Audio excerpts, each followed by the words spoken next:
And today is mag-aaral kami ni Yumeshing magsulat. At ang itinuturo ko nga ngayon kay Yumeshi ay magsulat lamang ng isang guhit. Basta wag lamang lalampas dun sa blue line. Sa blue guhit lang, wag lalampas. Blue guhit lang. Okay. Very nice. Utot? Utot si Papa. Ay, bastos. Siya na, sige na. Wag lalampas sa blue guhit. More? Oh, more. Hanggang dun sa dulo. Baka tapos na. Hindi pa. Hindi pa tapos. More pa. Utot. Utot ang bintata. Ay, sus mercy. Wow. Very nice.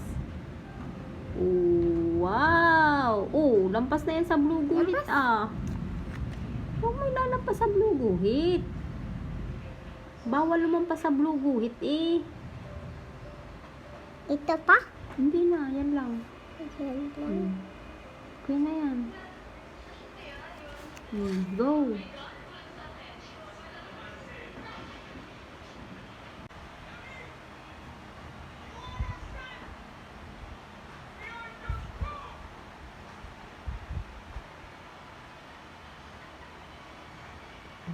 Tama na dyan. That's enough.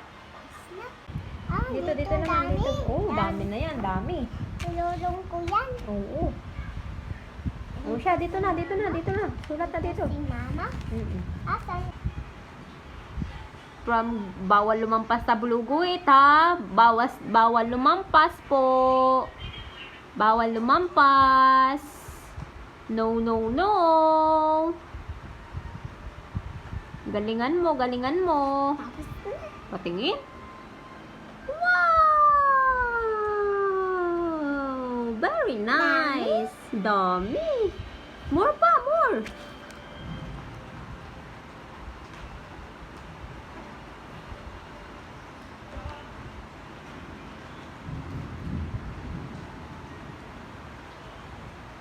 Hindi, small.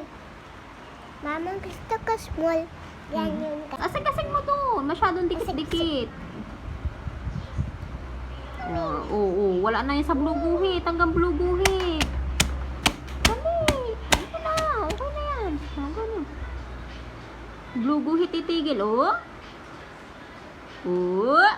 Oy, lampas-lampas na yan ha.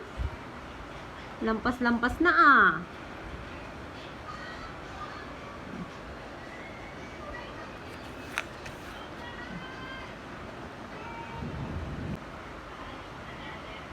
Kasi ito. Ay! O yan, okay na yan. Maganda yan. Very nice. Yan. Kasi naman doon. Dikit-dikit na yan. Yan.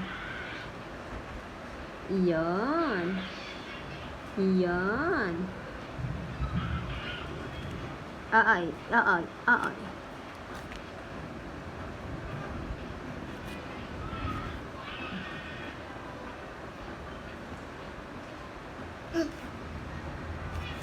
Well, anyway, naisip ko lang naman si Yumeshi na magsulat ng guhit-guhit na ganyan para lamang malaman niya kung gaano kahalaga ang linya sa mga papel. At may nakapagsabi din naman sa akin na dapat ganyan daw ang ginagawa para matutong magsulat ang isang bata. At naniniwala din naman ako kasi nga si Yumeshi hindi pa siya marunong magsulat at di niya naman niya alam kung gaano kahalaga ang linya sa papel. Kapag nga sanay na siya at kaya na niyang hindi lumampas sa line, ay ang susunod naman namin pag-aaralan ay ang lahat ng curve ng ABC.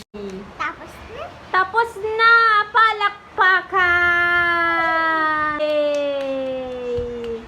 Very nice! Galing! Play na ako? Yes. Ayan po ang kanyang ginagawa. Isang guhit lang po basta hindi lalampas. Medyo meron pa rin namang lampas-lampas pero at least nakokontrol na niya. Mama, lampas dami. Oo. Yun lang. Bye!